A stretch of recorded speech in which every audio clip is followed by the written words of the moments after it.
So we've made it to the end of 2019. This year I saw over 100 new releases, and today I'm gonna give you my picks for the 10 most disappointing movies of 2019.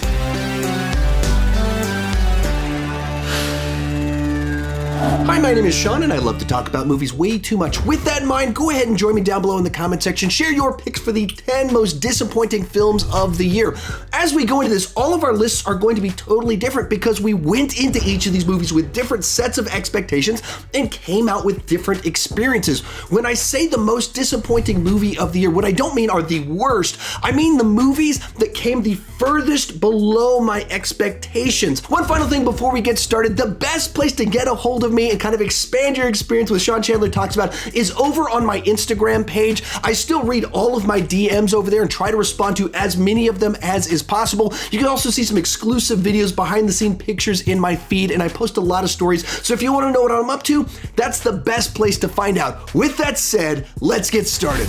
Kicking off our disappointing 10 was the countless mediocre remakes and sequels. I'm kind of cheating on this one, but the year was just jam-packed with big budget, slickly produced, totally forgettable remakes and sequels. These were movies that for me, they were entirely watchable because I'm someone that enjoys big blockbusters. I can just kind of digest that stuff very easily. But there was always kind of this lingering sense of disappointment with them. Now, it didn't linger that long because they were also so totally forgettable that the next one just came along and it slipped out of my mind until the next one came along. Big stars? Check. One-liners? Check. Spectacle? Check. Slick? Check. Anything interesting, unique, distinguishable? Nope. At number 9 is Star Wars: The Rise of Skywalker. Now, I liked this movie. I submitted a fresh score to Rotten Tomatoes, and I stand by that. This is a movie that I do recommend people check out, that I did have fun with.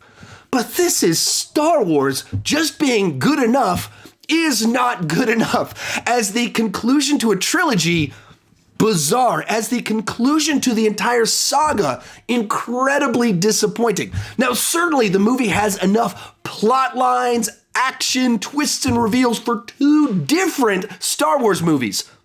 Because it does, and they were squished together into this one script that doesn't fully come together, certainly doesn't satisfy. Do I enjoy it enough? I do. It's like a microwave TV dinner. It's not as good as the real thing, but do I enjoy it? I do. That's what this feels like, but Star Wars is supposed to be fine dining. This movie certainly isn't fine dining. Next up is Velvet Buzzsaw. This is a movie from the writer-director of Nightcrawler, and it also has some of the cast, specifically Jake Gyllenhaal and Rene Russo. So when I heard Netflix was doing this and kind of giving him free reign, I was so excited because Nightcrawler is just such a cool thriller with incredible performances, this character study. Jake Gyllenhaal just disappears into this role. Just a very cool movie that's so tightly crafted.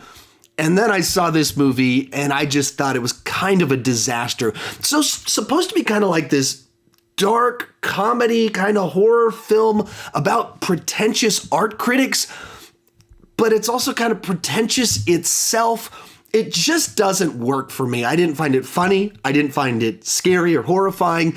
And the commentary on pretentious people just fell entirely flat. I didn't like it when I first watched it, and then the more I thought about it, the less I liked it. Number 7, Last Christmas. Now, this is a movie I was actually very excited to see. I very much enjoy the work of Paul Feig. A lot of people kind of got a bad taste in their mouth because he directed Ghostbusters 2016 and some of the comments he made surrounding it. But if you kind of take that one out of the picture, he's directed a whole bunch of really funny comedies. He's done a bunch of fantastic work on television, and he's an interesting director that's done a number of different things. So I was very excited to see him tackle a rom-com. Add to that, it's got a great cast in both the supporting roles as well as having Henry Golding and Emilia Clarke in the lead. And then the movie itself just didn't really live up to that. There's some twists and turns inside of it, and the path it actually takes with where it goes with things, I just don't think really worked. It felt an awful lot like a bait and switch to me. And so instead of me being like, wow, that was really powerful, I went like, I don't think that works. I don't like that. And it's also a movie that didn't even get a hold of its tone. Some scenes were way too serious. Others were way too goofy.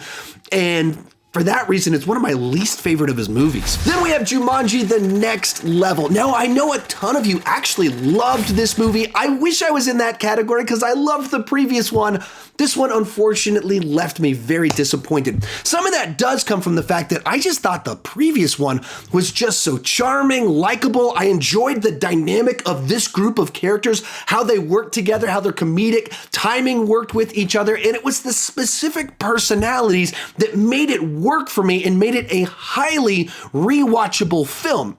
Now, this movie copies the template of the previous one. It has all of the adventure. It throws no shortage of jokes up at the screen, but that core piece for me, that group dynamic, is broken because it's different people as the different characters inside of it. We have the same big leading actors, but the person that they're playing is different, and so the dynamic is gone. And that was the heart for me of Welcome to the Jungle. And so for me, this was a movie that has all the superficial stuff that the movie's supposed to have, but it doesn't have the heart, and so I just left very disappointed. At number 5 is Captive State. When I first saw the trailer for this movie, I thought it was right up my alley. First off, it's original sci-fi. I love to see original sci-fi get made. It's from Rupert Wyatt, the director of Rise of the Planet of the Apes, the first and the most recent Planet of the Apes trilogy, which I thought was a great movie. I loved that film. And it stars John Goodman. All of that seemed like I was the prime target audience for the film. I went to go see it in an empty theater and left extremely disappointed. And it's all because the movie's just feels like kind of a mess. For the first 25 minutes, we follow one character, and then the next 40 minutes, he's locked in a room and we follow different characters while stuff happens. And then we pick up with different characters and then we end with a totally different one over here doing something else. And it felt to me like they wrote 2 different drafts of the story, each one focusing on different people, and they were walking down the halls and tripped and the pages got shuffled and they just ran with it. Or it feels like a movie that they made it and they went, oh, it's not really working. And so they brought in a different editor to try and like recut the film to tie it together better, and you just kind of get this Frankenstein feeling movie. I should love it, but it just doesn't flow. The story doesn't work, so none of the beats hit for me in this movie that should be target prime stuff for me. Number 4, Us. Now, this is almost certainly going to be the most controversial placement on this list because some of you have this movie on your top 10 of the year. You saw it, and you saw a movie that was expertly directed with a great message communicated through story with incredible symbolism and just all sorts of little Easter eggs hidden throughout it. And I saw a home invasion movie that worked really nicely and had some great performances, and then it just fell apart in the third act when it had all the big reveals. And all I saw were the plot holes. All I could think about was like, this makes absolutely no sense. All I could think about was all of these other paths it could have taken, things characters should have done, and question marks about how this all played out. And then even more so as people tried to explain it to me, and they were like, kept saying to me, oh, you just didn't get it. Let me explain it to you. I was like, no, I got it. And everything you're saying, I got that. I just don't think the story tells that message very well.